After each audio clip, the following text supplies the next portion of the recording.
하나님께서 오늘 우리에게 주시는 말씀은 사도행전 4장 1절에서 22절입니다.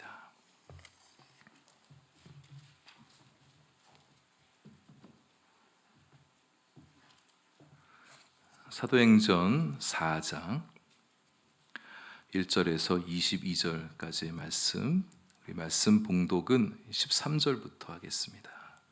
13절부터 22절까지 저와 여러분 한 절씩 교독합니다. 그들이 베드로와 요한이 담대하게 말함을 보고 그들을 본래 학문 없는 범인으로 알았다가 이상히 여기며 또 전에 예수와 함께 있던 줄도 알고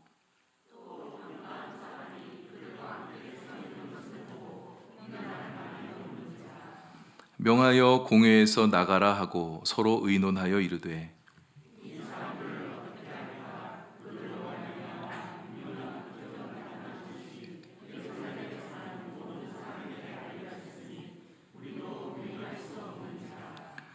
이것이 민간에 더 퍼지지 못하게 그들을 위협하여 이후에는 이 이름으로 아무에게도 말하지 말게 하자 하고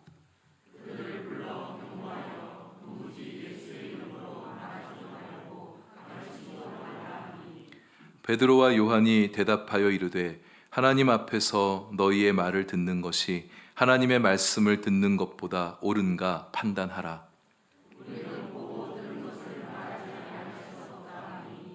관리들이 백성들 때문에 그들을 어떻게 처벌할지 방법을 찾지 못하고 다시 위협하여 놓아주었으니 이는 모든 사람이 그 된 일을 보고 하나님께 영광을 돌림이라. 이 표적으로 병 나은 사람은 40여 세나 되었더라. 아멘. 기도하겠습니다. 하나님, 이제 말씀 듣습니다. 말씀 안에서 주님을 느끼고 주님의 마음을 알게 해 주옵소서. 말씀이 내 영혼의 거룩한 양식이 되게 하시고 내 신앙의 힘과 내 삶의 능력이 되게 하여 주옵소서. 예수님 이름으로 기도합니다. 아멘. 지금까지는 베드로가 사도들의 대표성을 띠고 설교해 왔는데요. 이곳 솔로몬 행각에 모인 수많은 사람들 앞에서는 사도들이 함께 설교를 합니다. 사도들이 번갈아 돌아가면서 앞에 나와서 그렇게 설교를 하게 됐는지 아니면 우리 읽지 않았지만 4절 말씀을 보시면요. 말씀을 들은 사람들 중에 믿는 자만 남자만 약 5천 명이 되었다 이렇게 말하죠. 그렇게 굉장히 많은 사람들이 있었단 말입니다. 사도들이 솔로몬 행각 여러 곳에 흩어져서 여러 그룹들, 여러 무리를 이루어 설교했는지도 모르겠습니다. 제가 루마니아에서 선교사역을 하게 될 때 제가 주로 관계를 맺었던 것이 루마니아 침례교단이었습니다. 따라서 제가 교회를 방문하게 되어질 때도 침례교 소속 교회들을 많이 방문하게 되었었는데요. 이 당시 루마니아 소속 침례교단의 예배 특징이 있는데 한 예배 가운데서도 설교자를 여러 명 세워서 설교를 하는 겁니다. 그러니까 목회자들이면 설교할 수 있는 그런 자격이 있는 사람들이면 누구나 다 앞에 나와서 그렇게 설교를 하는 거예요. 물론 메인 설교자가 이렇게 있죠. 그리고 나머지 또 서브 설교자들이 있어서 설교를 같이 하게 되는데 제 경험에 많게는 4명이 나와서 설교를 한 적도 있었습니다. 따라서 저도 제가 메인 스피커로 설교할 때도 있었지만 그렇지 않을 때는 이렇게 서브 설교자로 한 5분씩 말씀을 전하는 일들이 종종 있었습니다. 그렇게 하다 보니까 재밌는 일도 보게 되어지는데 대개는 서브 설교자가 메인 설교자의 설교를 듣고 난 다음에 그 설교를 덧붙이는 방식으로 이렇게 보통 설교를 하거든요. 근데 간혹 성도들 안에 메인 설교자의 설교보다 한 보조 설교자 5분 정도 설교하는 분의 설교에 더 은혜를 받는 경우들이 있어요.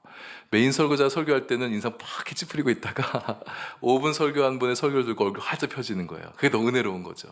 그럴 때 메인 스피커가 굉장히 민망한 상황이 되죠. 또는 서브 설교자가 메인 설교자의 설교의 내용에 본의 아니게 좀 반대 얘기를 하거나 비판을 하게 되는 경우들이 있습니다. 그럴 때 굉장히 난감한 상황이 되어집니다. 메인 설교자는 얼굴을 굉장히 찌푸리고 있고 성도들도 힐끗힐끗 이 메인 설교자의 눈치를 보면서 설교를 듣기도 합니다. 하지만 전체적으로는 여러 목사들이 함께 설교를 하는 것이 물론 시간은 좀 더 길어지기는 하지만 더 말씀의 풍성한 은혜라고 여기는 그런 분위기가 그쪽 교회들 안에 있었습니다.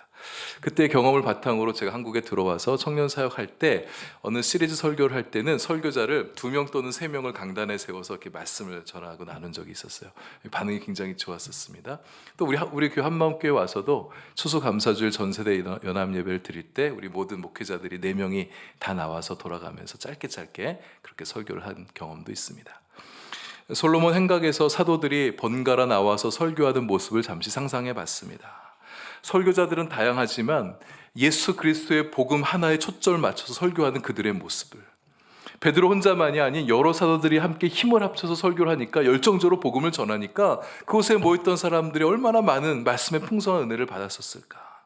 말씀 전하는 사도들 역시 서로가 서로에게 격려가 되어주면서 힘이 되어주면서 그렇게 말씀을 전하지 않았었을까 싶습니다. 그 현장에서 사도들의 설교를 듣고 남자만 5,000명이 되는 사람들이 회심이 했다고 하니 그 현장의 열기가 어마어마했을 것 같습니다. 우리 한마음교회 목회자들의 설교들도 이 다양성을 갖되 예수 복음 중심의 설교가 되도록 기도해 주시길 바랍니다.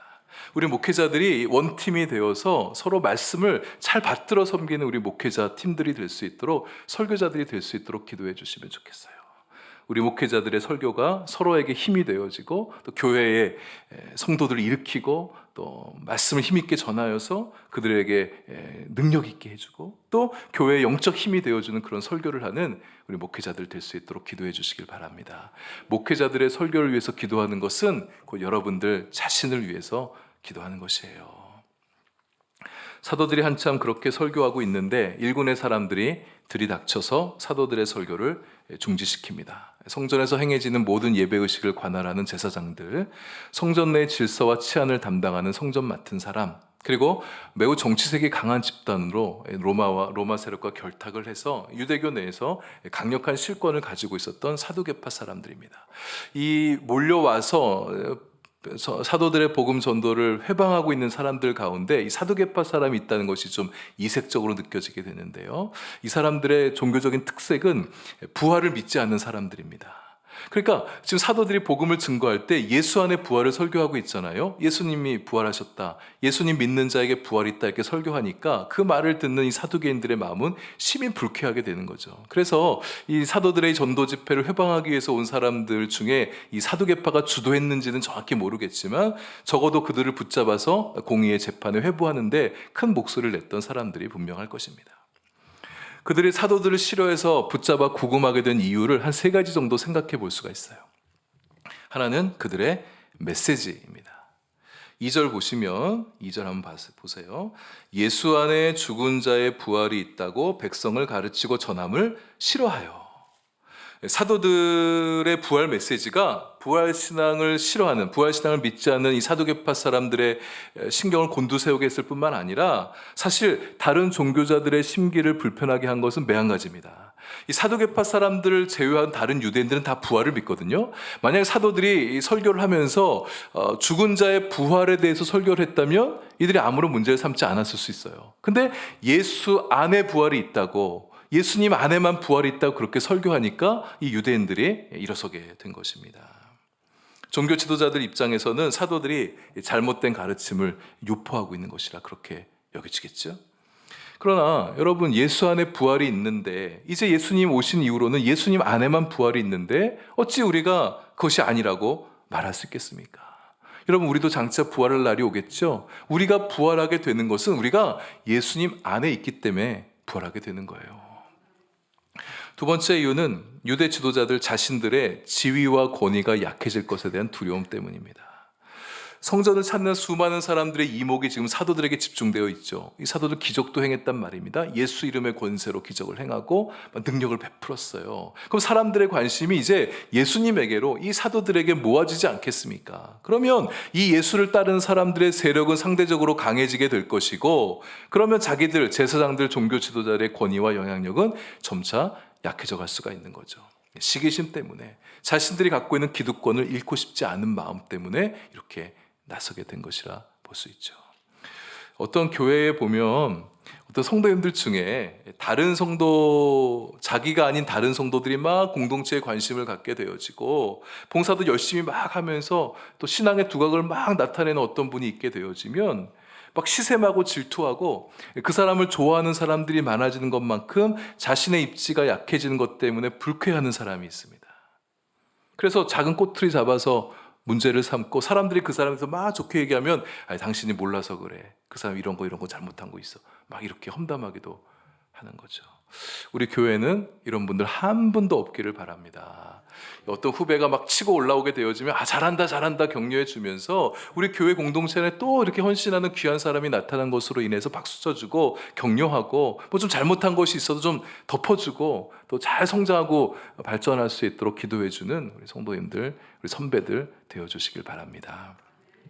세 번째 이유는 그들 종교 지도자들 배후에 어둠의 영, 악한 영이 역사한 겁니다. 예수 복음의 예수의 빛의 복음이 전파되어진 것을 어떻게 해서든 막아서고 싶은 어둠의 영들. 부활의 복음 말씀이 사람들의 신앙 안에 자리 잡지 못하도록 어떻게든 방해하려는 어둠의 영, 죽음의 영. 예수를 영원히 무덤에 갇혀두고 싶어 했었던 이 악한 영들이 이 종교자들 배후에서 그들을 조종하여서 이 복음을 전파되는 것을 회방했던 거죠.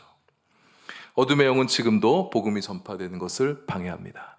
고린도후서 4장 4절 말씀에 이 세상 신이 믿지 않으려는 자들의 마음을 혼미하게 하여 그리스도의 영광의 복음의 광채가 비치지 못하게 한다. 그렇게 하고 있어요.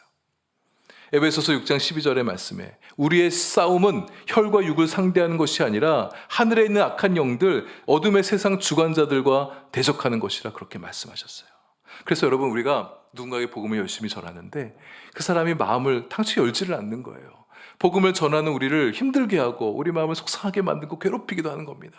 그럴 때 여러분, 우리의 마음이 그 사람을 향해서 서운해하거나 실망하거나 미워하는 마음 갖지 마시길 바랍니다. 이 세상 악한 영이 그를 붙잡고 복음에 반응하지 못하도록 막아서고 있는 그 악한 영을 미워하고 그 영에 대적하는 우리가 되셔야겠어요. 예수 권세에 의지하여서 그 악한 영의 그 영혼 좀 놓아놓을 수 있도록 하나님께 권세로 성령의 능력으로 그 악한 영이 그 사람에게서 떠나갈 수 있도록 그렇게 기도하는 우리가 되실 수 있기를 바랍니다. 결국 이런 이유들로 이 종교 지도자들은 사도들을 잡아오게 가두게 되죠. 그 다음날 공의의 재판에 이들을 회부하게 되어집니다. 공의의 권위를 내세워서 이들을 위협하고 핍박해서 다시는 예수 이름으로 어떤 활동도 하지 못하도록 그렇게 하려고 준비를 합니다. 사도들에게 이제 고난이 시작됐어요. 그들은 예수 복음을 힘있게 증거하기 시작하는데 그들에게 다가오고 있는 것은 고난입니다. 이제 점차 이 사도들에게 이 종교 당국의 핍박은 더 거세어질 거예요. 여러분, 이런 상황 속에서 이 사도들의 마음은 어떠했을까요? 여러분이 이런 상황이면 어떡하겠습니까? 열심히 전도하는데 경찰이 막 와가지고 붙잡아가는 거예요. 그리고 감옥에 가두는 것입니다. 그리고 예수 이름으로 아무런 일도 못하도록 막 위협을 하는 거예요. 협박조의 말을 하면서 위협을 가하면 여러분, 두려운 마음, 무서운 마음 들지 않겠습니까? 근데 이 사도들은 무척이나 담대합니다. 오히려 예수님 때문에 받는 고난을 기뻐라도 하는 듯이 뿌듯해한 듯한 그런 모습을 본문에서 보게 되어집니다. 사도들이 받는 고난, 그리고 이제 또 살펴보겠지만 예수 공동체가 받는 고난은 점점 더 거세어져 갑니다. 근데 놀랍게도 고난 중에 이 교회는 더욱 성장하고 부흥해 가는 거예요. 이번에도 그렇습니다. 복음 전하다가 사도들은 붙잡히게 됐는데 그들의 복음을 듣고 반응하고 회심하게 된 사람이 남자만 5,000명. 그럼 그 자리에 여자들도 있었단 말이에요. 그럼 얼마나 많은 사람들이 회심하게 되었을까요? 믿음이 사람들 사이에서 파죽지세로 퍼져가기 시작합니다. 사도들의 구금 때문에 예수 공동체는 더 기도하겠죠. 매달려 기도하겠죠. 그렇게 매달려 기도하면서 믿음은 더 강해져 가고 성령께서 응답해 준 역사를 보면서 간증거리는 더욱더 많아져 가면서 교회는 부흥하고 더 성장해 가는 것입니다. 여러분, 고난이 은혜의 역사를 만들어내는 일들이 그리스도 안에서는 자주 있는 일입니다. 아니, 거의 모든 고난이 그리스도 안에서는 축복이라고 그렇게 말할 수가 있어요. 고난 자체는 결코 즐거운 일이 아니죠. 그러나 고난을 통하여서 믿음이 자라가고 고난 중에 그리스도의 사랑을 더욱 받게 되어지고 고난을 지나면서 놀라운 열매들, 선한 열매들을 맺게 되어지는 것을 보면 우리는 고난을 두고 감추어진 축복이다, 이렇게 말할 수가 있는 겁니다. 고난 중에는 힘들고 아프고 지치고 슬픕니다. 하지만 고난을 지나는 중에 받는 은혜가 있고 고난 끝에 새롭게 펼쳐질 영광을 소망하고 기대하면서 오늘의 고난을 잘 이겨나가시는 우리 성도님들 되어주시길 바랍니다. 생각하건대 현재의 고난은 장차 우리에게 나타날 영광과 비교할 수 없도다. 이튿날 공회가 소집됐습니다. 웬만한 사람들 다 모였어요. 5절 한번 보시겠어요? 관리들, 장로들, 서기관들, 이 사람들은 누구를 얘기하냐면 입법, 사법, 행정을 모두 관장하고 있는 유대 최고의 권력기관이 산헤드린 공의회 회원들입니다. 공의가 수립되었다는 것은 지금 이 사도들의 이 사안이 굉장히 심각하고 중요한 사안이라는 것을 말해주고 있는 겁니다. 공의회 회원들 가운데는 대제사장은 당연직으로 되어 있습니다. 당시 대제사장은 가야바였는데요. 근데 가야바 앞에 안나스라는 이름이 등장하고 있죠. 이 안나스라는 사람이 이게 대단한 사람이에요. 은퇴한 대제사장인데 가야바의 장인어른이거든요. 이 사람이 대제사장직에서 물러났어도 여전히 실권을 가지고 유대 종교 사회를 쥐락펴락하면서 막강한 권력을 행사하고 있었습니다. 예수님 붙잡고 신문하려고 유대인들이 예수님 붙잡고 갔을 때도 제일 먼저 찾아간 사람이 바로 이 안나스였어요. 뒤에 언급되는 사람들, 요한, 알렉산더, 이 사람들이 누구인지는 정보가 분명하지 않습니다. 여기에만 언급되는 사람들인데 적어도 고위 종교 권력자겠다. 안나스, 가야바랑 나란히 병렬돼서 나온 것을 볼 때 우리는 그렇게 짐작해 볼 수 있습니다. 대제사장 문중이 다 참여했대요. 그러니까 이 사도들의 재판이 종교 재판의 성격을 가지고 있는 거고 이 공의회가 무척 심각한 사안으로 모였다는 것을 말해주고 있는 대목입니다. 왜 이렇게까지 하는 걸까요? 사도 복음 전하다가 두 사람 잡아온 게 이렇게 심각한 문제가 될까? 그들이, 이 종교 지도자들이, 산헤드린 공의회 회원들이 예수님을 처형한 장본인들이라서 그렇습니다. 직접적인 사형 선고는 총독 빌라도가 하긴 했지만 예수를 죽이자고 모의하고 결의했던 사람들은 산헤드린 공의회 그 사람들이었었어요. 그런데 예수 이름의 권세로 병든 사람이 나았다? 만약 이것을 인정하게 되면 예수를 인정하는 것이 되어지고 예수를 인정한다는 것은 예수의 부활을 인정한다는 것이 됩니다. 예수가 살리셨다고 얘기하고 있잖아요. 살아계신 분이 이 사람을 낫게 했다면 예수는 부활한 분이라는 것을 인정할 수밖에 없어진 게 되는 거죠. 그래서 예수님이 옳다고 인정하고 싶지 않은 그들은 예수 이름으로 병을 낫게 했다는 그 일을 부정하려 하는 것입니다. 더 이상 예수 믿는 사람들이 생겨나서는 안 되고 예수 이름 운운하는 것도 안 되고 예수 이름이 사람들 사이에 회자되는 일이 있어서는 안 됩니다. 그래서 그들을 위협하고 압박하면서 다시는 예수 이름이 유대 땅과 예루살렘 땅에서 회자되어지지 않도록 그렇게 그들을 압박하는 거예요. 신문이 시작됩니다. 이렇게 질문하죠. 너희가 무슨 권세와 누구의 이름으로 이 일을 행하였느냐? 여러분, 이 물음은 너희 같은 자들이, 너 같은 것들이 무슨 권세가 있다고 이런 일을 행하느냐? 이렇게 조롱하고 비웃는 말이에요. 또 누구의 이름으로 이 일을 행했느냐? 굉장히 심각한 중요한 질문인데요. 예수 이름으로 대답하겠죠, 이 사람들이. 근데 이 유대 지도자들은 그렇게 질문하면서 이 사도들이 이렇게 대답하지 못할 것이라 그렇게 생각합니다. 왜냐하면 예수 이름을 언급하게 되어지면 그들도 예수 이름 때문에 예수님처럼 핍박받고 죽게 될 수도 있다고 그들이 생각할 것이라 그렇게 여겼던 거예요. 그럼 하나님의 이름으로 했다 이렇게 대답할 수 있겠죠? 그러면 이제 봐줄 수가 있는 거예요. 성전의 질서를 어지럽힌 성전 소동죄 정도의 죄목을 입혀서 약간의 형벌을 주고 풀어줄 수가 있습니다. 근데 만약 하나님의 이름으로 했다고도 말을 못하게 되면 하나님의 이름이 아니면 무슨 힘으로 악령을 쫓아내게, 귀신을, 병든 자를 고치겠어요? 귀신의 힘을 빌리는 거죠. 그러면 그들은 악령을 의지한 것이 되어지니까 더 큰 형벌을 받게 되어집니다. 지금 이 사도들이 대단히 곤란한 상황 속에 지금 밀어넣으면서 질문을 던지고 있는 거예요. 근데 베드로가 대표로 답변합니다. 이 사람은 지금 공의회 신문에 전혀 떠는 기색이 없어요. 당국자들의 높은 권위와 그들의 공격적인 질문에도 전혀 두려워하지 않습니다. 그들의 심기를 살피면서 눈치껏 대답하려고 하지도 않아요. 쭈뼛쭈뼛 얼버무리지도 않습니다. 담대하게 거침없이 대답하고 있어요. 베드로가 그 하반신 불구자에게 행한 일을 착한 일이다 이렇게 얘기합니다. 이 말은 아무런 해가 될 것도 없고 문제 삼을 일도 아닌데 당신들 지금 왜 이러고 있느냐? 이렇게 반문하는 거예요. 그리고 이런 의미가 표현되어 있습니다. 이렇게 의미가 담겨 있는데, 그 다음에 베드로가 하는 말을 보세요. 그가 행한 착한 일을 단순한 치유 사건으로만 끝내지 않고 그것을 넘어 구원 사건으로 해석해 가고 있습니다. 예수 이름이 단지 치유의 능력을 가진 이름이 아니라 영혼을 구원하는 권세까지 가진 이름이라고 그렇게 밝히고 싶은 거예요. 예수님에 대해서 이야기하는 것을 부끄러워하지 않습니다. 종종 우리들이 그렇게 하듯이 예수님 이름 얘기할 때 막 쭈뼛거리지 않아요. 머뭇거리지 않습니다. 그들의 신경을 건드리지 않는 수준에서 예수님에 대해서 이야기하지 않습니다. 이거 예수님께서 하신 일이다. 당신들이 죽인 그 예수, 그리고 하나님께서 그를 다시 살리신 그 예수가 이 일을 행했어요. 공의의 지도자들 얼마나 놀라고 또 화가 났을까요? 대놓고 당신들이 예수를 죽였다고 선언하고 있으니, 또 자신들이 정죄해서 예수님이 십자가에 매달았는데 자기들이 믿고 섬기고 있는 하나님이 이 예수를 살렸다고 말하고 있으니, 또 시편 118편 22절 말씀을 인용해서 얘기합니다. 당신들은 예수님을 마치 건축자들의 버린 돌 취급했지만 하나님께서 예수를 집에 머릿돌 삼으셨다고. 집을 짓는데 아무짝 쓸데없는 그런 돌처럼 여겨서 당신들은 예수를 십자가에 아무 거리낌 없이 그렇게 매달아 죽였지만 하나님께서 예수님을 집 짓는데 꼭 필요한 가장 중요한 모퉁이의 머릿돌로 삼으셨다고 그렇게 선포하는 거예요.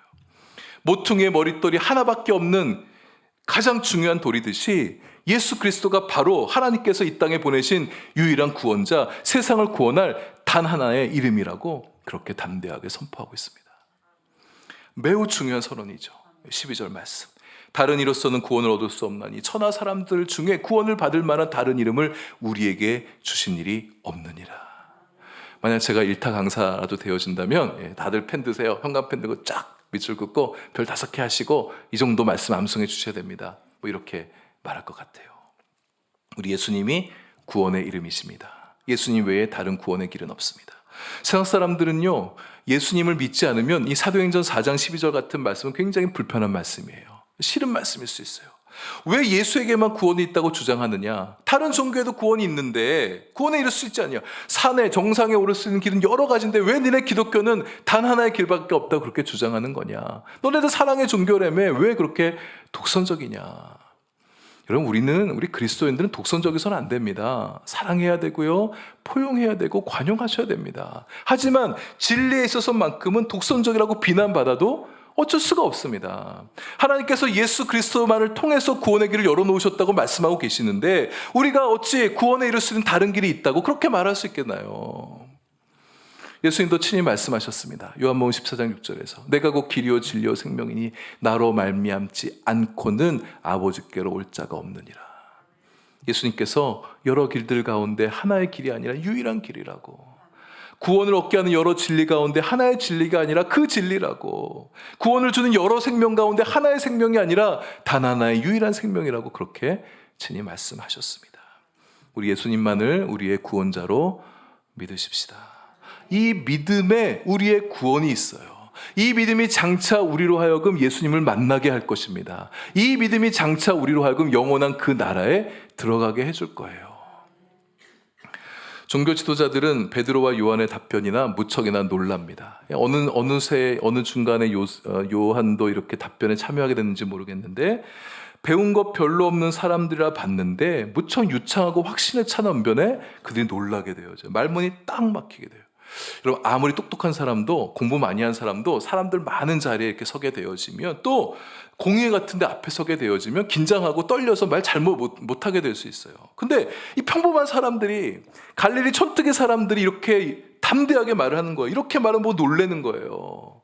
성령 충만한 베드로와 요한이 그곳에 모여있는 모든 사람들을 영적으로 압도한 것이죠. 베드로와 요한의 거침없는 언변에 이 재판정의 분위기는 싹 바뀌게 되고 이 종교 지도자들이 도리어 수세에 몰리게 됩니다. 베드로와 요한이 예수와 함께 있던 사람들이라는 것을 이 종교 지도자들이 알아요. 예수의 제자라는 걸 안단 말입니다. 그럼 저들을 잡아다가 옥에 가둬서 더 이상 예수 이름이 퍼져가지 못하도록 해야 될 텐데 그들의 말솜씨에 압도되어서 공세를 펼치지 못하는 거예요.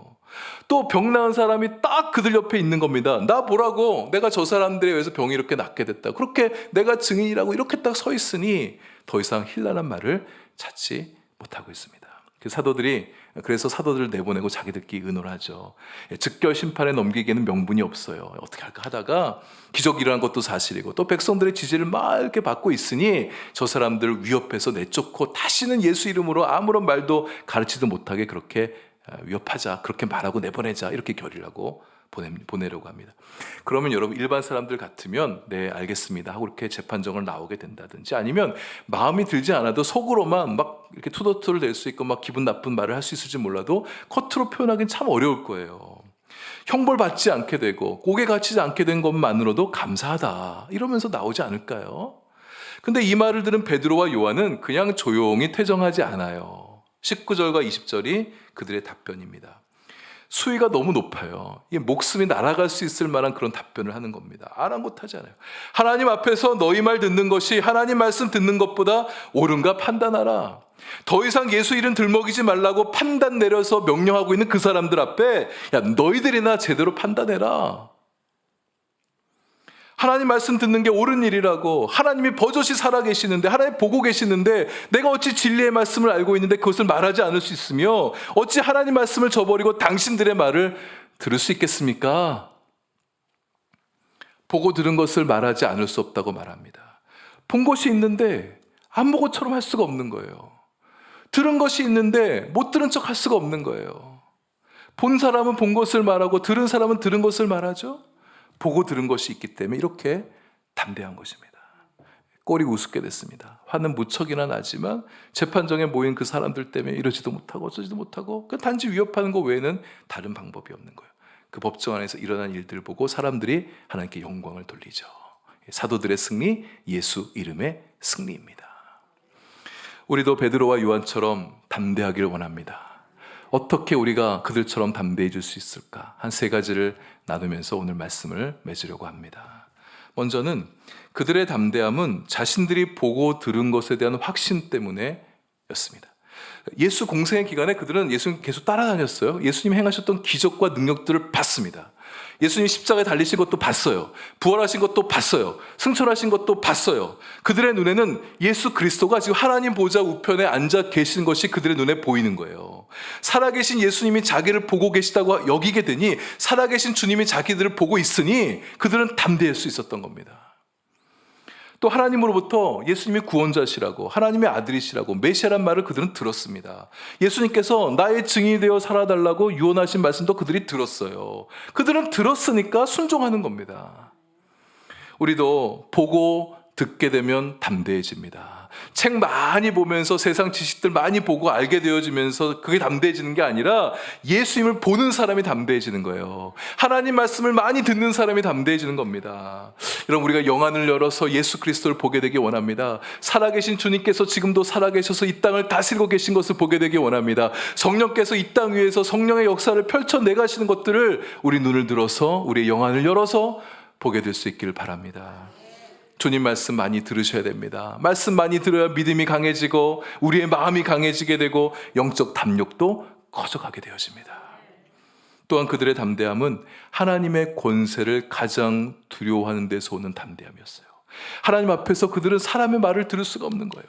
하나님 말씀 듣는 것보다 더 옳은 것이 없기 때문에 예수님 말씀하셨죠. 몸은 죽여도 영혼은 죽이지 못하는 사람들을 두려워하지 말고 몸과 영혼을 능히 지옥에 멸하실 수 있는 이를 두려워하라 말씀하셨어요. 여러분, 하나님을 경외하는 자는요 세상 두렵지가 않습니다. 우리 하나님이 어떤 분이신데요? 이 땅을 그분의 발등상 삼고 이 넓은 세상을 그분의 발등상 삼고 하늘 보좌에 앉아 계신 분이라 말씀하십니다. 세상보다 크시고 세상을 다스리고 계시며 세상을 능히 멸하실 수 있는 하나님이시죠. 하나님을 경외하는 자, 하나님께서 그를 살펴주십니다. 그를 지켜주세요. 그를 보호해주세요. 그의 인생 다스려주시고 하나님께서 모든 것 이기신 하나님께서 그에게도 이기게 해주시는 것입니다. 마지막으로 그들의 담대함은 성령의 충만함 때문이었어요. 8절, 앞에 8절을 보시면 베드로가 공의의 지도자에게 말을 할 때 우리는 그가 성령의 충만함으로 그렇게 말한다는 사실을 주목해 보셔야 됩니다. 성령이 충만했기 때문에 그들이 그렇게 말할 수 있었던 거예요. 여러분, 우리도 성령 충만하시길 바랍니다. 그래서 우리 마음에 있는 그 어떤 두려움도 다 떠나가게 하시고 어디서나 담대하게 살아가는 우리가 되기를 원합니다. 성령은 성령을 이길 수 있는 존재나 세력이 이 땅에 아무것도 없어요. 그래서 성령 충만한 자가 이 세상에서 가장 강력한 사람입니다. 사람들 내 밑에 부려먹기 위해서 담대한 마음 가지려고 하지 마시고, 내가 저 사람보다 세져가지고 내가 저 사람 내 밑에 무릎 꿇게 할 거야, 이런 마음으로 담대함 품으려고 하지 마시고, 나 괴롭혔던 사람 복수 통쾌하게 하고 싶어서 담대해지려 하지 마시고, 세상 명예를 얻고 권력을 얻기 위해서 담대해지려 하지 마시고, 세상 인기를 얻기 위해서 담대한 사람으로 살아가려 하지 마시고, 베드로처럼 예수 복음 거침없이 증거하기 위해서 담대한 우리들 될 수 있길 바랍니다. 죄를 떨쳐내기 위해서 담대한 우리들 되면 좋겠어요. 내 안에 달라져야 할 것들이 있는데 여러분, 이거 언제까지 안고 살아가시겠어요? 이거 좀 떨쳐내시고 온전한 변화를 이뤄가는 데 있어서 담대해지는 우리가 되기를 바랍니다. 예수님 전하는데 담대하게 말할 수 있는 우리가 되기를 원합니다. 예수님 믿는다고 말하면 요즘 사람들 막 비웃죠, 무시하기도 하죠, 조롱하기도 합니다. 결코 기죽지 마시고 성령 충만함을 힘입어서 예수 이름의 권세를 의지하여서 거룩하게 세상을 압도하고 권세 있게 세상을 다스리며 살아가는 여러분과 저의 인생이 될 수 있기를 바랍니다.